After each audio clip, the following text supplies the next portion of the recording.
Yo quiero hablarle hoy de una persona llamada Saúl. Hoy vamos a quebrar el espíritu de Saúl en nosotros. Porque verdaderamente el espíritu de Saúl se caracteriza por tres cosas muy importantes: por la desobediencia, la rebelión y la terquedad. Y al cual Dios lo desechó, porque no le servía a Dios una persona así. Entonces yo quiero que usted se vaya a la Biblia, 1 Samuel capítulo 15. La palabra de Dios tiene un efecto vivo y eficaz, más cortante que toda espada de doble filo, que penetra hasta lo profundo del corazón y separa y discierne los pensamientos del hombre, para un efecto beneficioso para todo aquel que la agarra y la quiere recibir con humildad. Se requiere humildad para estar a los pies de Cristo. ¿Cuántos lo saben? El que es soberbio, orgulloso y engreído será rechazado. Porque dice que Dios habita ¿con quién? Con los de corazón humilde, con los de contrito de corazón.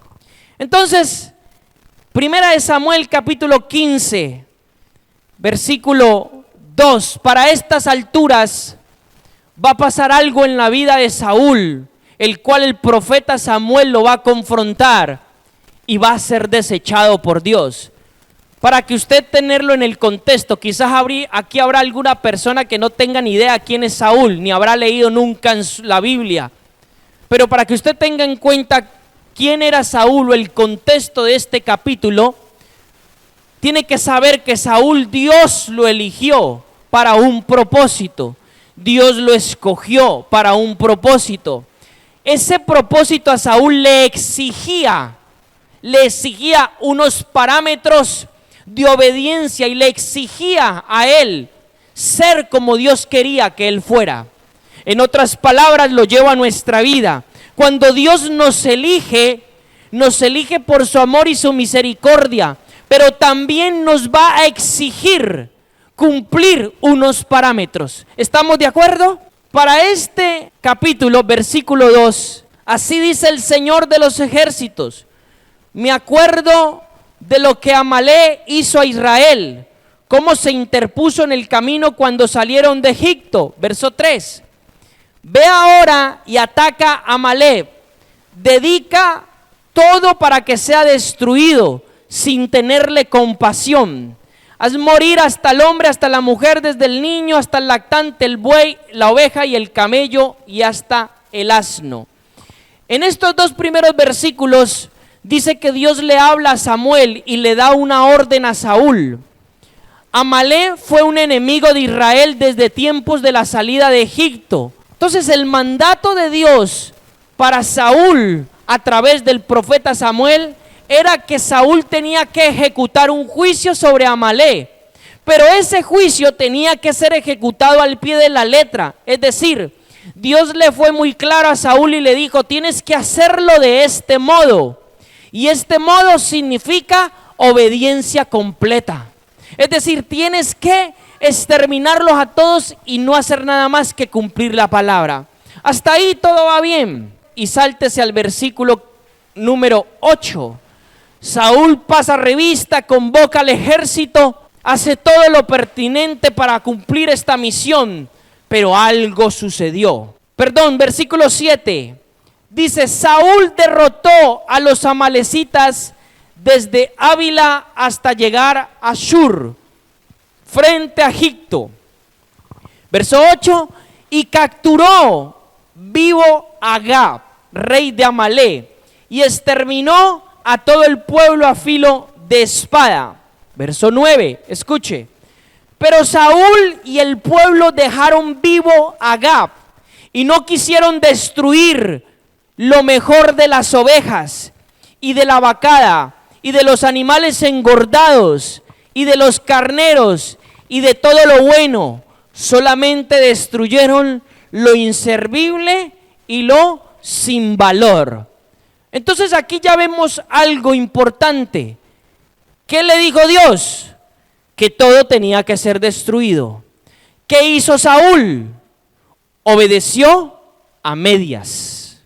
Lo interesante de todo esto, amado hermano, es que la obediencia a medias es considerada desobediencia en muchos aspectos. Cuando Saúl deja vivo ciertas cosas o se coge ciertas cosas para sí, está transgrediendo, es decir, está desobedeciendo la palabra que Dios le había dado.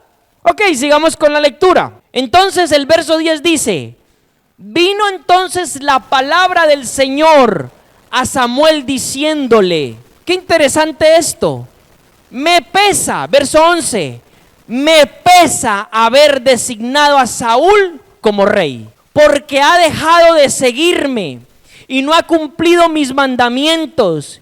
Y Samuel, dice la palabra, se apesadumbró, o sea, le molestó, le causó molestia. Y Samuel clamó al Señor toda aquella noche. Fíjese que Dios reacciona.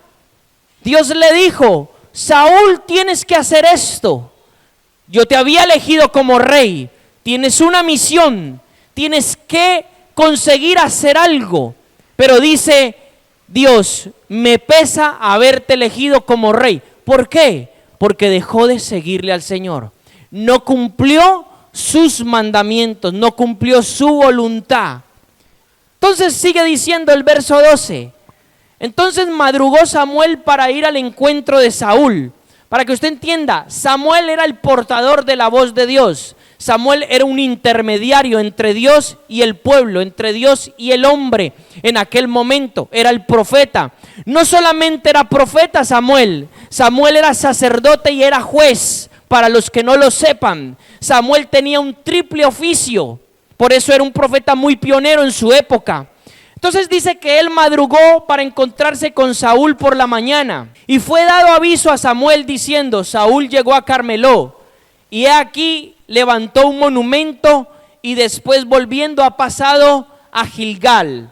Entonces Samuel fue a Saúl y Saúl le dijo: bendito seas del Señor, he cumplido el mandato del Señor.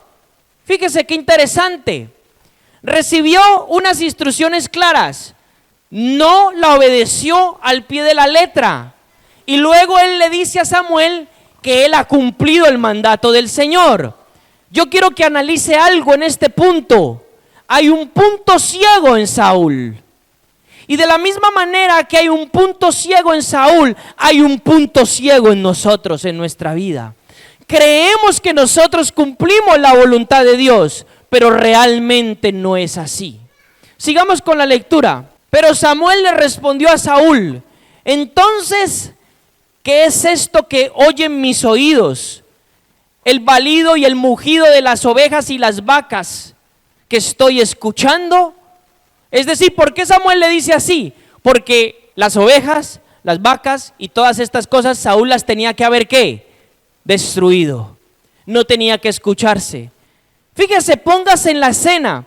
Saúl se encuentra con Samuel. Samuel es el representante de Dios en la tierra. Y lo primero que le dice Saúl es: no, yo obedecí al Señor. Ajá, yo obedecí. Y entonces Samuel le dice: ah, sí, tú obedeciste. Y entonces, ¿por qué oigo ciertas cosas? Entonces empieza a confrontarlo de alguna manera. Ahora dice, versículo 15, y Saúl dijo: no los han traído los amalecitas, porque el pueblo dejó aparte lo mejor de las ovejas y de las vacas para sacrificar al Señor tu Dios, pero hemos destruido totalmente el resto. Fíjese que aquí en este punto del versículo 15, hermano, Saúl todavía no quiere ser consciente de su desobediencia. Ahora él se escuda en el pueblo. ¿Quién era el rey? Saúl. ¿Quién mandaba sobre el pueblo? Saúl. Entonces, ¿por qué Saúl dice que el pueblo fue el que guardó lo mejor? Es como cuando una persona sabe que es culpable, pero dice: no, la culpa fue del otro que me indujo. No, la culpa fue tuya. Es decir, hasta aquí Saúl revela que es un hombre que no tiene carácter. O mejor dicho, es un hombre que no tiene un carácter formado. se excusa y quiere tapar realmente su transgresión. Nada más lejos de la realidad de nuestra vida, hermanos. Cuando Dios nos confronta, nosotros creemos que somos los mejores y que estamos bien, pero la realidad de nuestra vida es otra totalmente contraria. Saúl le dice eso en el versículo 15 y Samuel le responde en el versículo 16. Detente, como decirte, cállate, ya, no quiero oír tus cosas, cállate, detente. Te voy a decir lo que el Señor me dijo anoche. Claro, Samuel era un hombre que tenía los oídos en el cielo. Samuel era un hombre que Dios le hablaba. Samuel era un hombre que sabía que si Dios decía eso, era eso. Es más, para esta época, Samuel ya era un profeta reconocido con muchos años de experiencia, hermanos. No era cualquier persona, era una persona que si decía de parte de Dios, eso era. Y había sido demostrado en todo el pueblo, porque cada palabra que Samuel decía, cada palabra que se cumplía. Eso era llegado hasta esta altura. Entonces Samuel le dice, te voy a decir lo que Dios me habló anoche. Yo creo que ahí a Saúl le temblaron las piernitas. Y ahí dijo, ahora sí me voy a agarrar. Y dice, Samuel le dijo, versículo 17, aunque tú eras pequeño ante tus propios ojos, es decir, tú ni siquiera te valorabas, ni siquiera te veías grande, tenías baja autoestima. Eso es lo que le está diciendo Dios a través de Samuel a Saúl. Aunque tú eras pequeño ante tus propios ojos, le pregunta, ¿no eres la cabeza de las tribus de Israel y el Señor no te ungió como rey sobre Israel? Fíjese lo que le está diciendo. Es decir, ¿quién toma las decisiones? ¿El pueblo o el rey? El rey. Es decir, realmente la responsabilidad caía sobre su cabeza. No podía dejar la responsabilidad a un lado. Y el Señor te envió, estoy en el verso 18, te envió una misión y dijo, ve y extermina por completamente a los pecadores, a Amalek, y haz guerra hasta exterminarlos. Verso 19, le pregunta a Samuel, ¿por qué entonces no escuchaste la voz de Dios y te has precipitado sobre el botín y has hecho lo malo ante los ojos de Dios? Le pregunta Samuel. Para este punto, quiero que usted analice algo. ¿Qué es hacer lo malo ante los ojos de Dios? ¿Asesinar? ¿Robar? ¿Cometer un pecado? Sí. Pero aquí en este punto, lo malo ante los ojos de Dios, ¿sabe qué es? No obedecer, ser desobediente. Y mire, hermano, le voy a decir algo. La obediencia hacia el Señor es tan valorada para Dios, pero tan despreciada por el pueblo, que nosotros pensamos que el no obedecer no importa. Pues déjeme decirle, Dios quiere trabajar con un pueblo obediente. Hay gente que dice que quiere ser profeta o que quiere hacer milagros para Dios, pero ni siquiera ha desarrollado una obediencia plena. Ni siquiera es capaz de obedecer algo tan sencillo que Dios le pudiera haber dicho. Que Dios se lo haya dicho a través de una tercera persona, a través de un pastor, de un profeta, o que el Señor se lo haya dicho directamente. Ni siquiera es capaz de obedecer. ¿Cómo Dios te va a usar? ¿Cómo Dios va a hacer algo en tu vida cuando yo soy un desobediente? No podrá ser así. Entonces fíjese que Samuel le confronta a Saúl. Verso 20. Saúl entonces le responde a Samuel, ay, Samuel, al contrario, obedecí la voz del Señor y fui por el camino que el Señor me envió. Y he traído a Agag, rey de Amalek, y he destruido por completamente a los amalecitas. Pregunta, paréntesis en este versículo 20, pregunta, ¿eso es verdad? No es verdad. Agag debería estar muerto, no está muerto. Y todo lo demás debería ser exterminado, no está exterminado. Punto y perla número 1 de esta mañana. La desobediencia te enceguece. La desobediencia pone un velo en tu corazón y en tus ojos y no reconoces que estás mal. Estás bien para todo el mundo, pero Dios, que puede ver verdaderamente lo que es, ve que verdaderamente yo estoy mal o tú estás mal. Entonces es algo que yo tengo que saber reconocer. Saúl sigue excusándose. No, Samuel, eso no es así. Viene Samuel con una palabra contundente de Dios. No, Samuel, eso no es así. Cuando el hermano o la hermana dice, no, hermano, pastor, eso no es así. No, hermana, eso no es así. Eso es como yo digo. Hay algo que hay en tu corazón que no te deja ver. ¿Qué dice el libro de Jeremías, hermanos, para los que conocen la palabra? ¿Engañoso es? El corazón del hombre es engañoso. Es engañoso, tu corazón te engaña. ¿Quién lo conoce? Solamente el Señor. Entonces yo tengo que tener mucha humildad y tengo que ser contrito de corazón para poder reconocer que estoy obedeciendo o que estoy desobedeciendo al Señor. Vuelvo y lo repito, por eso dije, muy importante en esta mañana, para yo recibir la palabra de Dios, tengo que tener un corazón sencillo y humilde. Porque le voy a decir una cosa, el camino del evangelio y el camino del Señor no es para gente orgullosa. A los orgullosos dice la palabra que Dios los mira de lejos. No tienen nada que hacer delante del Señor. Continuemos entonces. Verso 21, Saúl sigue hablándole a Samuel. Pero el pueblo ha tomado a las ovejas y a las vacas del despojo, las primicias para lo consagrado, para sacrificarlas al Señor tu Dios. Es que hemos dejado esto para dárselo a Dios. Es que hemos dejado esto o he hecho esto para dárselo a Dios. Es una excusa. Quiero que mire con ojos espirituales. Es una excusa en su corazón. Mete a Dios para excusar la desobediencia de su corazón. Entonces ahí saca el hacha Samuel y se lo dice. Samuel saca la espada contundente y le dice, versículo 22.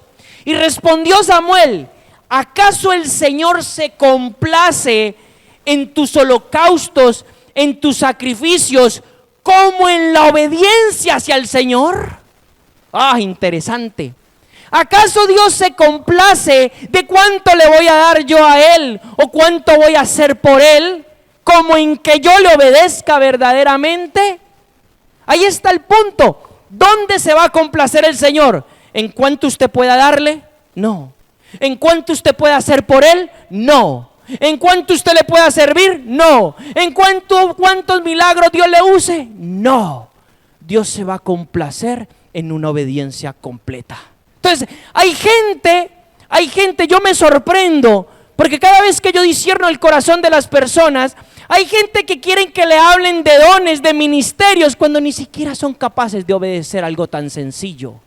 Hay gente que quieren que le hablen de las esferas celestiales y decir que yo estoy con Cristo por allá trepado no sé en dónde, pero Dios le habla algo y no quiere obedecer. No quiere obedecer algo tan sencillo que Dios me ha pedido hacer, como por ejemplo, que sea humilde, que perdone, que busque al Señor, que sea padre de verdad para mi familia, que sea madre, que corrija a mis hijos, que los discipline, o tantas cosas de las que Dios nos puede hablar para nuestras vidas y nuestros corazones. Pero no, yo lo dejo pasar, o lo que es lo mismo, quizás lo obedezco a medias. Entonces no podemos avanzar, hermanos, nunca como hijos de Dios, quizás a la planta 10, es decir, al piso 10 o al nivel 10, cuando yo el 1 no lo he pasado. Entonces yo me encuentro con cristianos y me encuentro con gente estancada. Yo me encuentro con gente que pasa los años y no crece. ¿Por qué? Porque en algún momento de su vida se quedaron atrás, porque no obedecieron lo que Dios les dijo que tenían que obedecer.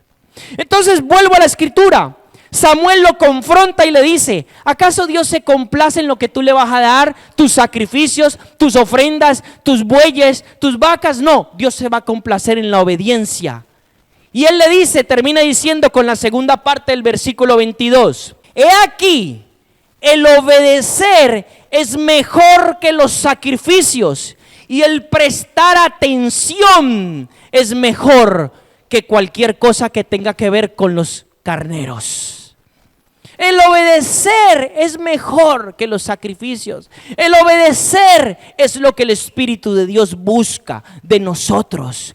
Muchos de nosotros hacemos lo que hacemos por obediencia, no por otra cosa, por obediencia. Muchos de nosotros renunciamos a los placeres de este mundo por obediencia, no por otra cosa, en muchos aspectos.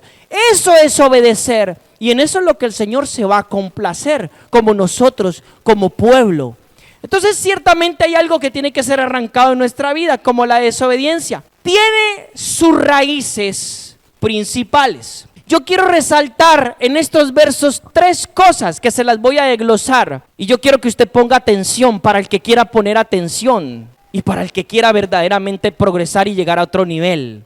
3 cosas de las que yo le voy a desglosar hoy con profundidad: la obediencia, la rebeldía y la obstinación, o lo que es lo mismo, la terquedad. Sin darnos cuenta, llevo más de 15 años ministrando el evangelio, desde que el Señor me rescató de lugares muy oscuros. Y una cosa que veo y se repite en la gente una y otra vez es la rebeldía, la terquedad y la desobediencia. Una y otra vez. Y por eso veo que la gente no progresa, está estancada. Es más, muchos se encantan con que Dios les dé, pero ellos no son capaces de obedecerle en muchos aspectos. Vuelvo otra vez a la escritura. Entonces Samuel le dice que obedecer es mejor que los sacrificios y prestar atención es mejor que cualquier carnero. Verso 23. Dice la Biblia de las Américas, que es una versión que yo utilizo mucho, al igual que la textual. La Biblia de las Américas empieza diciendo: porque la rebelión es como pecado de adivinación. La Biblia textual dice: porque como pecado de adivinación es la rebeldía. Y como la idolatría y culto de imágenes es la obstinación. La Biblia de las Américas dice: porque la rebelión es como pecado de adivinación, y la desobediencia e iniquidad es como la idolatría. Y viene Samuel y le termina diciendo esto a Saúl: por cuanto tú, ¿no?, desechaste o rechazaste la palabra de Dios, ¿qué dice?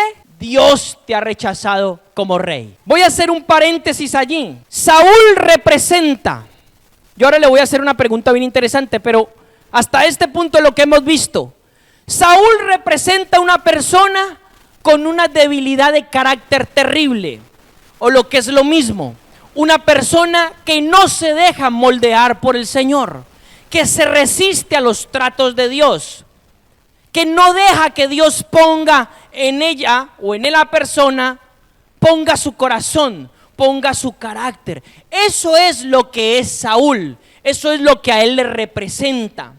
Una persona que dice, versículo 13 de lo que hemos leído, dice haber obedecido, pero que luego se excusa y culpa al pueblo. Versículo 15 lo acabamos de leer. Y de nuevo intenta justificarse con el pueblo en el versículo 20 y el versículo 21. Es decir, Saúl representa una persona que no quiere reconocer sus errores. ¿Pero por qué no quiere reconocer sus errores? Porque hay rebeldía en su corazón, porque hay rebelión en su corazón. Entonces, hermano, la rebeldía y la rebelión ciega. Pero voy a ir mucho más allá. La rebeldía simplemente es un fruto de una raíz que la gente no se da cuenta que tiene en su corazón. Ahora yo se lo voy a enseñar. La rebeldía simplemente es un fruto. Así como usted coge la naranja del palo de naranjas y se la come, es un fruto. Pero ese árbol tiene una raíz, tiene algo más profundo. Es decir, Saúl tenía algo más profundo en su corazón que lo llevaba a ser desobediente, rebelde y necio en muchos aspectos. Cuando nosotros estamos hablando de Saúl, entonces estamos hablando de una persona que no se dejó moldear por el Señor y que no reconocía sus errores. Por tanto, manifestaba él un nivel de ceguera. Mi pregunta es, ¿he visto mi nivel de ceguera? ¿Verdaderamente yo estoy plenamente seguro que he obedecido al Señor? Bueno, yo le voy a decir una manera de usted cómo determina eso.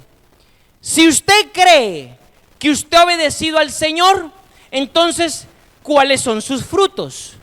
Porque la palabra de Dios dice que cuando yo tengo un fruto, ese fruto revela el árbol, o más bíblicamente hablando, si quiere. Por su fruto se revela el árbol. Un árbol malo no puede dar buen fruto, y un árbol bueno no puede dar mal fruto. O el árbol malo da malo, o el árbol bueno da bueno.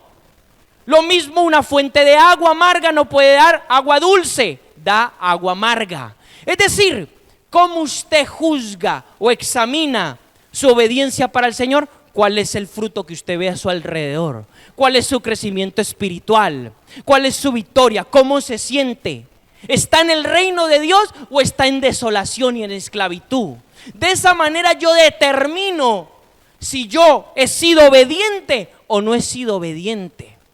Hay algo que nunca nos podrá engañar y Cristo lo utilizó para discernir o descubrir los falsos profetas. Es el fruto. ¿Usted quiere ver quién es verdaderamente alguien? Pese su fruto, hermano. Pese su fruto. ¿Por qué? Porque en el pueblo cristiano, como en el mundo, a la gente le encanta ponerse una máscara de hipocresía y se viste con corbata y dice: no, yo soy el más santurrón de la sala. No, yo adoro a Dios. No, yo oro. Sí, vamos a ver, vamos a pesar tu fruto. Y cuando tú pesas el fruto de esa persona y ves que no es lo que dice ser, entonces ya sabe lo que es. ¿Me hago entender? Y esa es la realidad de la vida espiritual. Por eso Cristo dijo: no se dejen engañar, vendrán falsos profetas a ustedes, pero por el fruto se conoce el árbol. O sea, hay gente que viene aquí a venderme las películas, las últimas trilogías de Hollywood. Pero cuando yo soy una persona espiritual y peso su fruto, entonces yo me voy a dar cuenta que usted a mí me viene a contar todas las películas de su vida, pero me voy a dar cuenta quién es usted. ¿Por qué? Porque la palabra de Dios es que infalible y no falla.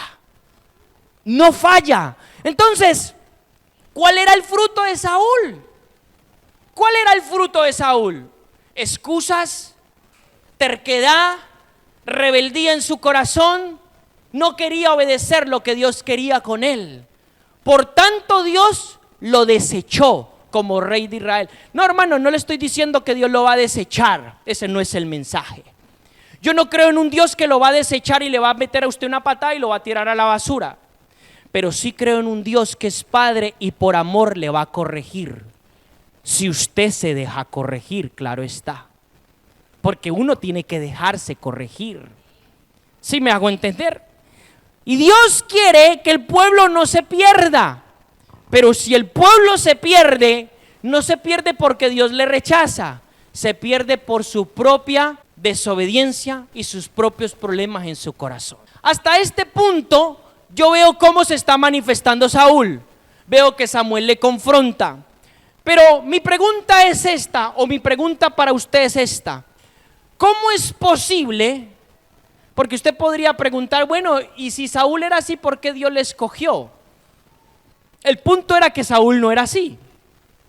El punto es que Saúl se convirtió en eso.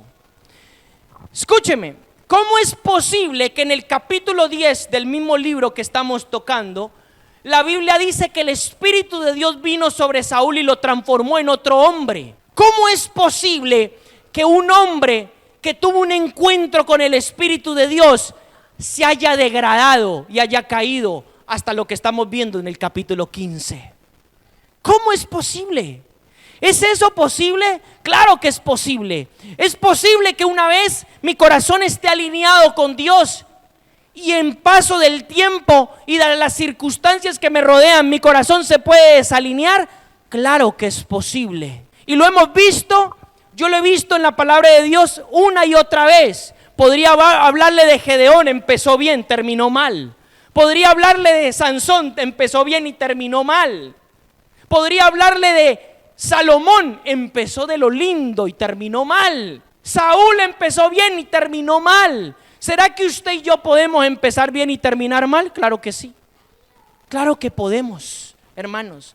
Entonces, ¿cómo es posible que en el capítulo 10 el Espíritu de Dios venga sobre Saúl, transforme su corazón, pero en el capítulo 15 Samuel le está diciendo que Dios lo ha desechado?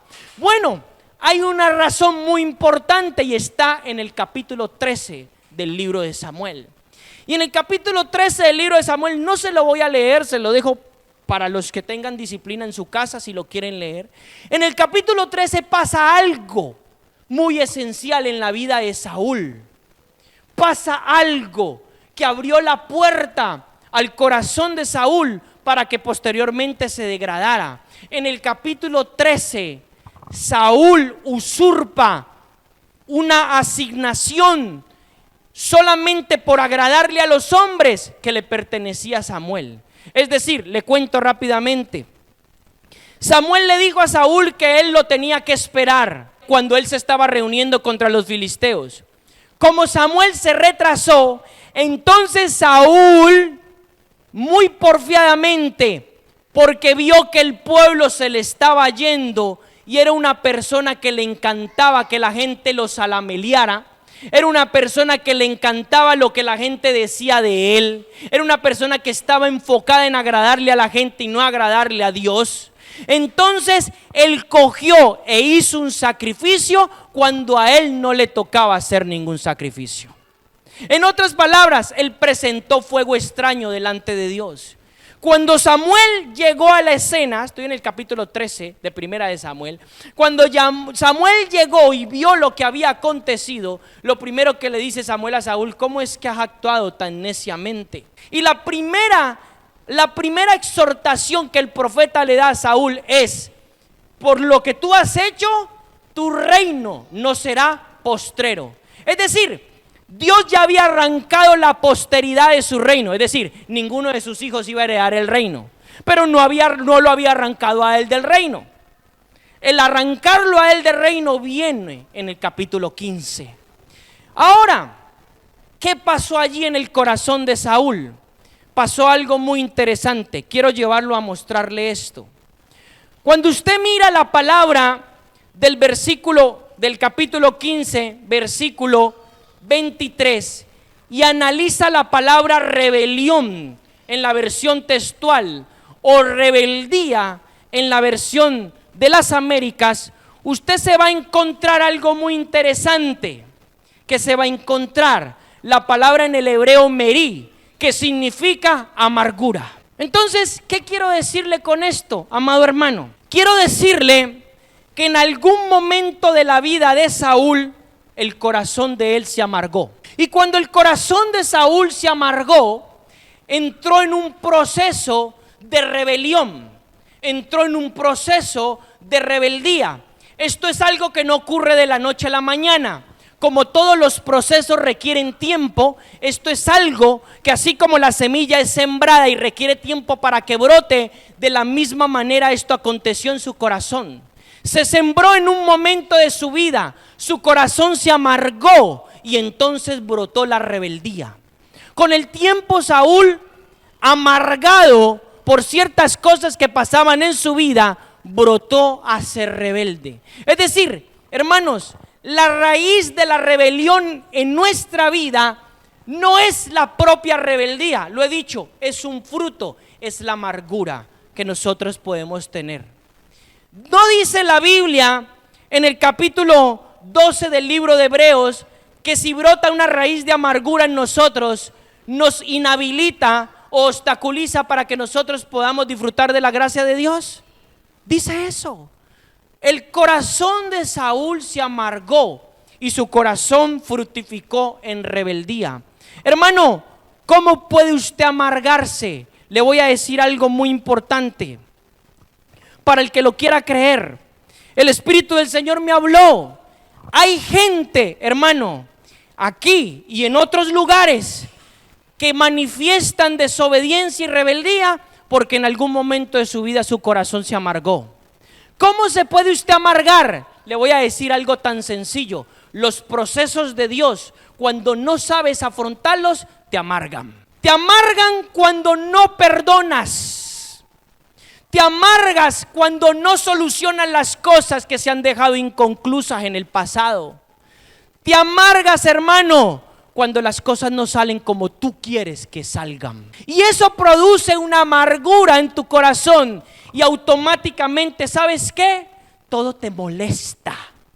No resistes todo. Parece que estás peleado contra el mundo. Te peleas contra el pastor, te peleas con los hermanos, te peleas con Raimundo y todo el mundo. ¿Sabes qué es eso? Síntoma de amargura.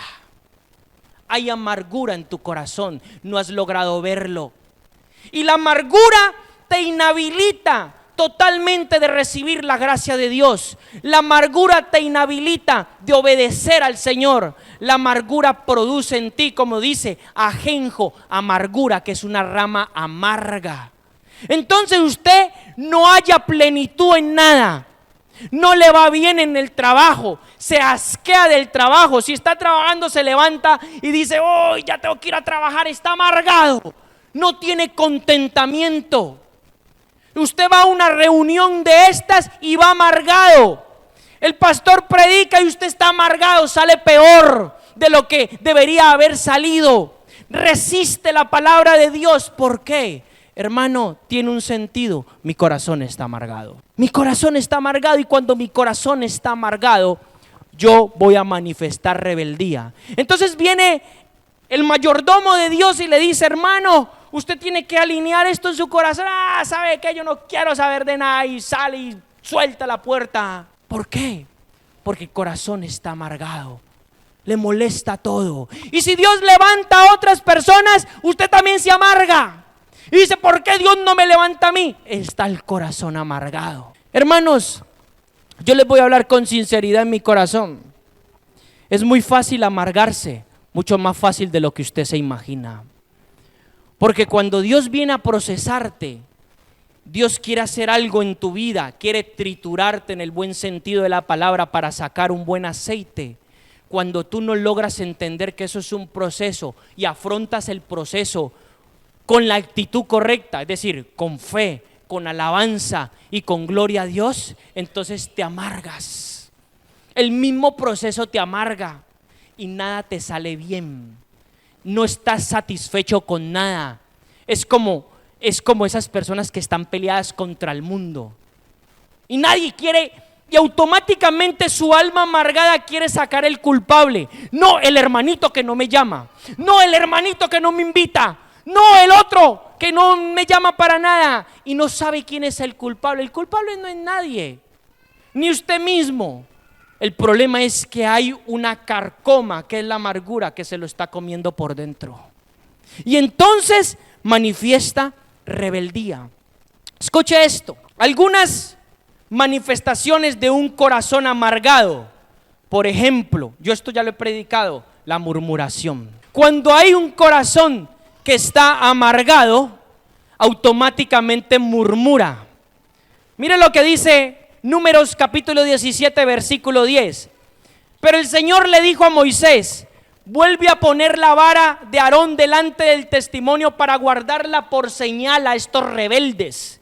Mire cómo Dios trata al pueblo. Les está diciendo que el pueblo de Israel en el tiempo de Números es un pueblo rebelde, los que habían salido de Egipto. Y dice: para que hagas cesar sus murmuraciones. Es decir, una de las primeras señales que yo tengo en mi vida de que mi corazón está amargado es la murmuración. ¿Y realmente qué significa la murmuración? ¿Qué significa la murmuración? La Biblia dice que la murmuración es el resultado de un corazón amargado y rebelde. Escuche, el significado de la murmuración según la Biblia es obstinación, una persona que rezonga, una persona que se queja, una persona que no le cuestiona todo. Entonces la murmuración no es solamente coger y murmurar. ¿Qué te parece? ¿Viste el vestidito de la hermanita esa como estaba de feo? No, no, la murmuración no tiene que ver nada de eso. Cuando nosotros analizamos la murmuración más profundamente, solo el hecho de usted quejarse de sus hermanos, de quejarse de su vida, de quejarse de lo que está pasando, le está diciendo: hermano, usted está amargado, usted está murmurando. Solamente el hecho de que usted está rezongando, ¿entienden esa palabra en el español? Rezongar. Solamente el hecho de que usted está rezongando, cuestionando o quejándose, la Biblia le dice a usted que usted está murmurando. Y la Biblia le está diciendo a usted que usted está amargado. Porque uno de los principales síntomas de un corazón amargado es la murmuración. Entonces va el hermanito y se reúne. Y hay algo muy interesante en esto. Yo no lo he visto de manera natural, pero sí lo he visto a gente en el espíritu reuniéndose con gente. Y ahí veo que los dos amargados se juntan como si fuera arte de dos imanes que se atraen a sí mismos. Y son los dos amargados que se juntan y hablan. Y ya viste, hermano, cómo Maya hace esto. Y ya viste lo otro. A mí no me parece eso correcto. Y esa hermana que está haciendo esto no me parece eso correcto. Bueno, déjame decirte que estás murmurando. Déjame decirte que Dios está escuchando tus murmuraciones. Déjame decirte que tienes el corazón amargado. Y si tienes el corazón amargado, no puedes hacer nada en tu vida. Y déjame decirte también, hermano, que Dios quiere sanarte de esa murmuración. Y que Dios quiere quitar la raíz de amargura que muchas veces tú y yo no nos dimos cuenta, pero está y se manifiesta de diferentes maneras. Y entonces te enfrentas contra el mundo. Y como estás en la comunidad de los hermanos, no, si esta hermana no me llama, yo no la llamo. Y si no me invita, no la invito. ¿Sabe qué? Una de las mayores manifestaciones de orgullo y amargura en un corazón es la autoindependencia. Cuando tú dices para sí: yo no necesito a nadie, nadie me necesita a mí. Pues déjame decirte, hermano, que la Biblia dice que todos nos necesitamos los unos a los otros. Entonces, ¿quién está equivocado, Dios o tú? Hombre, pues la respuesta obvia: eres tú. Eres tú quien está equivocado y no lo quieres ver. Entonces la primera reacción es: no, yo no necesito a nadie. Pobres pordioseros, yo no necesito a nadie. Claro, está saliendo el veneno. El ajenjo es como un veneno. Una persona amargada, se lo voy a decir. ¿Sabe quién se puede dar cuenta en un matrimonio? Eso, en un matrimonio, ¿quién está amargado? En un matrimonio.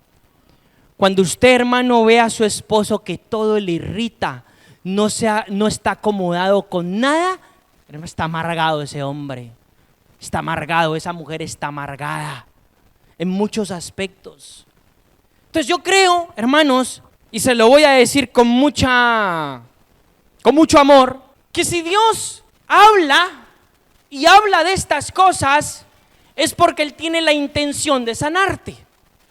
Y Él quiere ministrar tu corazón para que no te amargues, para que no seas rebelde, para que no desobedezcas, para que tengas un corazón obediente para que lo que Él quiera hacer en tu vida. Porque, hermano, hay una realidad innegable en todo esto. El Señor te ama con locura.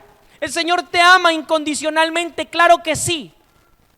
Pero si yo no salgo de este estado destructivo, Dios no podrá hacer nada con mi vida.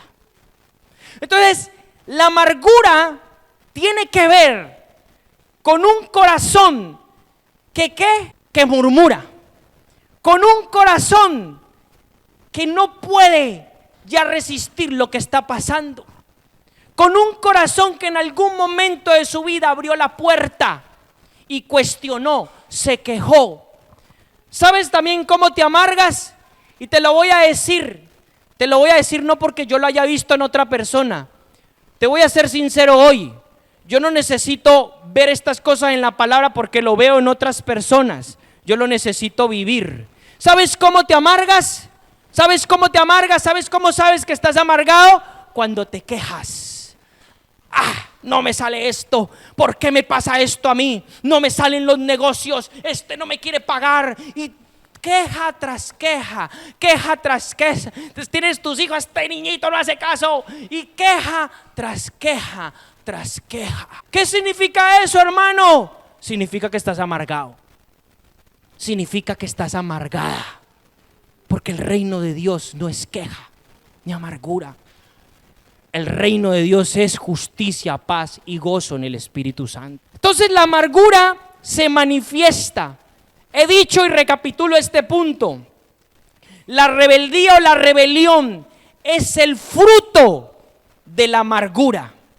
Uno de los síntomas de un corazón amargado es la murmuración. Yo no puedo murmurar. Hermano, ¿a mí qué me importa lo que Dios esté haciendo con mi hermana, la de la izquierda? ¿A mí qué me importa lo que Dios esté haciendo con fulanito mengamito? ¿Qué tengo que centrarme yo? En lo que Dios esté haciendo conmigo. ¿Y yo por qué tengo que estar perdóneme la palabra, de metiche, metiéndome donde nadie me ha llamado? ¿Por qué tengo que estar mirando la casa del hermanito, la hermanita? ¿Y a mí qué me importa? Yo tengo que centrarme en lo que Dios pide de mí. ¿Y a mí qué me importa las decisiones que tome el pastor? Él sabrá. Si él se equivocó, se arreglará con Dios. Para eso Dios lo llamó. ¿A mí qué me importa? Pero no, a veces nosotros nos creemos que somos los jueces de la tierra y que lo tenemos que arreglar todo. Y estamos equivocados, hermanos. Tenemos que centrarnos en lo que Dios quiere que nosotros nos centremos. Si yo soy sincero en esta mañana y le digo, pues sí, Señor, soy humilde, sí, Señor, pues ¿sabe qué? Agacho mi cabeza, sáname, el Señor te sanará. Pero si yo voy a seguir siendo obstinado, pues nada, hermano o hermana, agárrese a su obstinación, profundice un poquito más allá. Le dije 3 palabras, le estoy diciendo cuál es la raíz de la rebelión o la rebeldía. Le dije antes, Hebreos 12:15 es lo que dice: vigilando que ninguno quede privado de la gracia de Dios. ¿Qué es la gracia de Dios? La capacidad que Dios te da. No sea brotando que una raíz de amargura os perturbe. Y dice, y por esa misma raíz de amargura muchos sean contaminados. Hermanos, cuando usted está amargado, usted contamina a todo el mundo. Porque yo estoy amargado y me siento con esta hermana. Usted suponga que yo estoy amargado con las hermanitas que están sentadas por ahí en el otro lado y me siento con esta hermana. Hermana, ¿vos has visto cómo me trató esa hermanita X a mí? ¿Vos has visto que ni me ha llamado? No, hermana, esa hermana tiene mal corazón, ¿no? Y empieza a soltarle. Y la otra, ay, sí, claro, la otra le abre los oídos. Ay, sí, y ahí mismo, no, esa hermana es de mala fe. No, y empieza a contaminar. Así trabaja esto. Y así es como un lodo que te tiran encima. Ahora, una versión, o sea, la versión textual en el versículo 22 dice que entonces la rebelión Dios lo compara como un pecado de adivinación. Todos sabemos, no voy a entrar en eso, sabemos que Dios aborrece y detesta que usted consulte el horóscopo, que usted consulte a brujos, que usted consulte a los muertos para ver qué le dicen. Hay quien vaya a la bruja a ver qué voy a hacer yo mañana. Hermano, y pues, si usted quiere saber cosas, pregúntele al Señor, que es el que lo hizo a usted, no el diablo.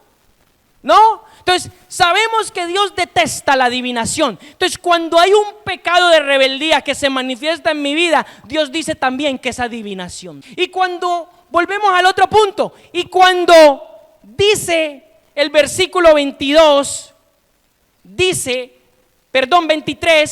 porque la rebelión es como la adivinación y la desobediencia es como la idolatría. En la versión de las Américas, en la versión textual dice: la obstinación es como la idolatría. ¿Qué es una persona obstinada? ¿Qué es una persona obstinada? ¿O qué es una persona desobediente? Bueno, la palabra obstinación tiene varios sinónimos. De ella podemos sacar 3 concretamente. ¿Ok? Primero, obstinación.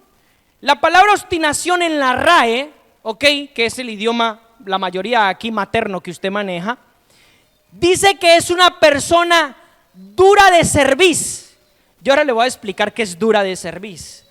Una persona terca, una persona obstinada, una persona cabezona o cabecidura. Eso dice la RAE, no me lo estoy inventando yo. Cuando quiera constátelo con la RAE. Una persona que no sabe reconocer sus errores. Una persona que no agacha la cabeza.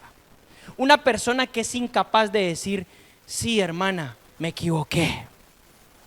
Sí, tienes razón.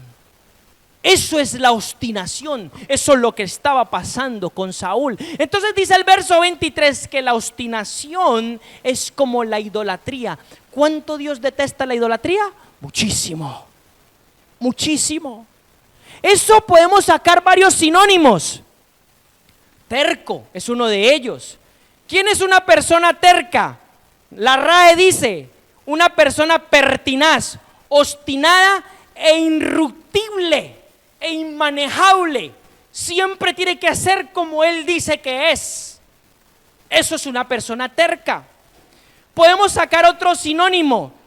La palabra necio o necia. ¿Quién es una persona necia? La RAE dice, una persona necia es terco, una persona porfiada en lo que hace o lo que dice. Dice la RAE, eso es un necio. Por eso dice el libro de Proverbios, no malgastes tus palabras con los necios. No malgastes la sabiduría con los necios, porque ellos mismos se ahogarán en su necedad. Y podríamos sacar un tercer sinónimo, cerviz. Cuando usted busca cerviz en la RAE te va a decir, la cerviz es la parte dorsal del cuello, aquí donde están las cervicales. La parte dorsal del cuello del ser humano, en la mayoría de los mamíferos, consta de 7 vértebras. Dice, agachar la cerviz significa en la RAE humillarse, desprendiéndose del orgullo y de la altivez. Entonces, ¿por qué Dios le decía al pueblo duros de cerviz? Porque era un pueblo orgulloso. Era un pueblo que no era capaz de humillarse, agacharse y desprenderse para obedecer a Dios. La RAE también dice, levantar la cerviz, una persona que se ensorbece, una persona que es engreída. Por eso dice, levanto la cerviz y me pongo así recto. Hermanos, hay espíritus de las tinieblas que manejan estas actitudes en las personas. Y cuando uno habla con ellas, se ponen así, no agachan la cerviz, tienen un problema en su corazón. Eso dice la RAE, pero luego la RAE dice una última cosa de cerviz. Ser duro de cerviz significa ser indómito. Para el que no entienda que esa palabra ser indómito es ser ingobernable. Ser ingobernable. Es decir, vuelvo y me voy a Éxodo y a Números. ¿Por qué fracasó el pueblo de Israel? Por ser duros de cerviz. Porque fue un pueblo que no quería ser gobernado por Dios. Porque fue un pueblo que se levantó contra Dios. Bueno, recibieron lo que se merecían. Se murieron en un desierto y quedaron muertos por 40 años. Entonces, cuando yo saco esos sinónimos, entonces yo estoy viendo que a Saúl se estaba manifestando todo esto. Pero más allá de Saúl, que se quedó por allá hace 2000 o 3000 años atrás, ¿qué es lo que pasa en nuestros corazones? Porque muchas veces el Espíritu de Dios viene a decirnos, eres duro de cerviz. No quieres escuchar el consejo. No quieres escuchar lo que te están diciendo. No quieres retroceder. Tú piensas que tienes la razón y que te la sabes todas, pero no sabes nada. No sabes nada. Hay gente que dice que escucha a Dios, pero tiene una cerviz más templada que cualquier cosa. Pues déjeme decirte, Dios no habita con gente de dura cerviz. Dios habita con gente que agacha la cerviz. Dios habita con gente, como dice Isaías 57, con el contrito de corazón y humilde de espíritu. Tú necesitas humildad. Tú y yo necesitamos humildad. Necesitamos que Dios rompa el orgullo y quiebre la cerviz de nuestro corazón. Y necesitamos también que Dios nos sane y sane la amargura de nuestro corazón, porque muchos de nuestros corazones están amargados, unos por los procesos, otros por las heridas, otros por el pecado, otros por las distintas situaciones en las que vivieron. No lo sé, sea el caso que sea, pero la amargura es la que nos trae a nosotros arrastrando. Y luego nos preguntamos que por qué Dios no se manifiesta en nuestras vidas, o por qué no pasa algo en mi vida, porque no estoy viendo lo que tengo que ver. Hay otro síntoma del cual yo ya hablé hace un año, que se manifiesta en la amargura, y es la ceguera y la sordera espiritual. Cuando una persona está amargada, no puede ver ni puede oír. ¿Me hago entender? No puede ver, y estoy hablando de manera espiritual, no estoy hablando de manera física. No puede ver ni puede oír la voz de Dios, no puede entender, porque automáticamente la amargura te ciega y te ensordece. Mi pregunta es, hermano y hermana, en esta mañana, ¿cuánto usted y yo vamos a soportar estar en ese estado? ¿Usted y yo estaremos dispuestos a pasar nuestra vida en ese estado? ¿O vamos a buscar al Señor y vamos a recurrir lo que Dios tiene para nuestras vidas? Porque yo le digo una cosa, y esto se lo digo rotundo y tajante: Dios no va a trabajar con nadie que no sea obediente. Porque el Espíritu de Dios no va a trabajar con nadie que no sea obediente. Y hay otra cosa que sucede: Dios no te va a obligar, Dios no me va a obligar. Tú y yo tenemos que tomar una decisión. Esa es la realidad. Ahora, le he hablado de la rebelión, su raíz, le he hablado de la obstinación, le he hablado de sinónimos, cosas bien importantes. Miremos un momento del libro de Proverbios 17:11. ¿Qué dice en su versión? Dice, el rebelde, voy a leer la versión textual. Dice, el rebelde no busca sino camorra, pelea, discusión. El rebelde no busca sino camorra, por lo que le será enviado el implacable alguacil. Wow, tremendo. O sea, va a recibir lo que está buscando. Eso dice esta versión. Hay otra versión. El rebelde, la Biblia de Jerusalén, tercera edición. El rebelde solo busca pelea, le enviarán un cruel mensajero. La Biblia de Dios habla hoy, no habla de rebelde, sino que dice revoltoso. El revoltoso únicamente busca pelea, pero le enviarán un mensajero cruel. Bueno, y ahí podemos ver distintas versiones de lo que puede significar. Ahora, le he hablado de esto, le he hablado de algunos síntomas. A partir de ahí yo tengo que ser sincero, ¿qué se ha manifestado en mí? ¿Qué es lo que hay en mí? Ahora, lo más importante de las tres palabras de las que le hablé, la obediencia. Cuando estamos hablando de la obediencia y la Biblia está hablando de la obediencia, la palabra hebrea para la obediencia es la palabra shamá, de donde sale el shema. Y la palabra obediencia, escuche, tiene un significado muy claro en la Biblia. En el hebreo significa oír inteligentemente, oír y hacer lo que estoy oyendo. Es decir, la desobediencia no solamente se determina con que yo no haga algo.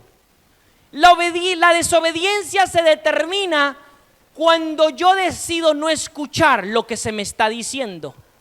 Ejemplo más gráfico en esta mañana.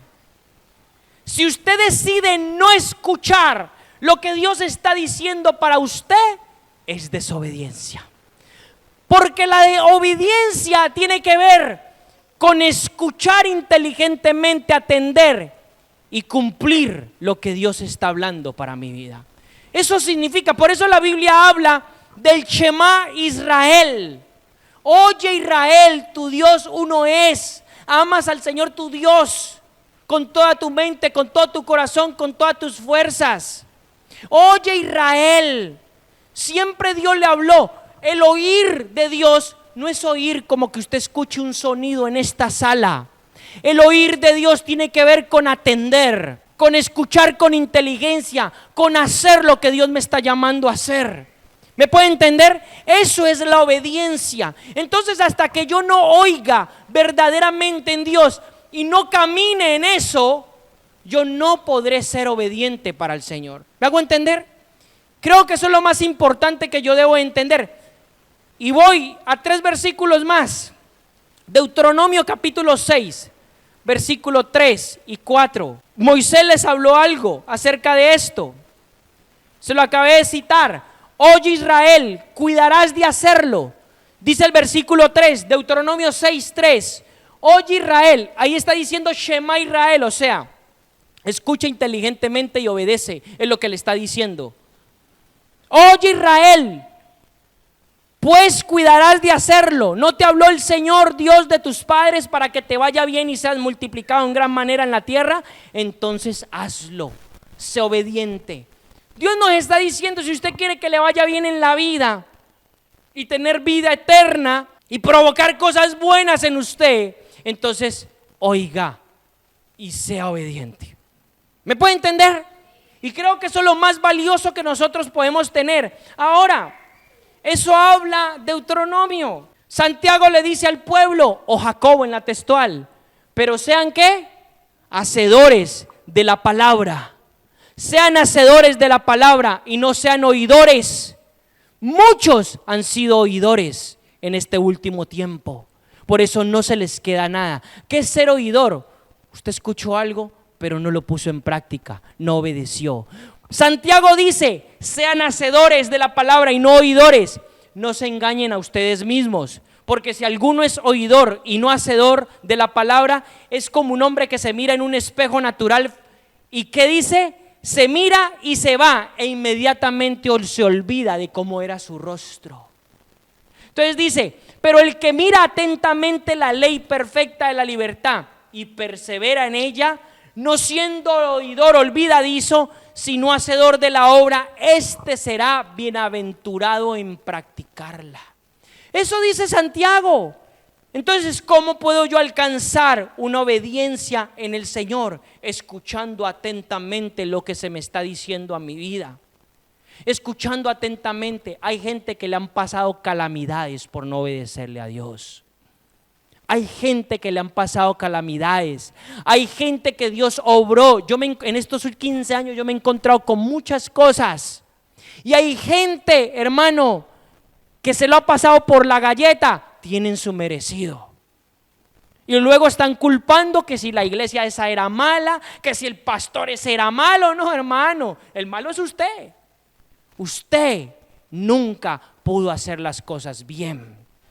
Y esa es la realidad de nuestras vidas. Ahora, dos cosas importantes. La primera y la más importante.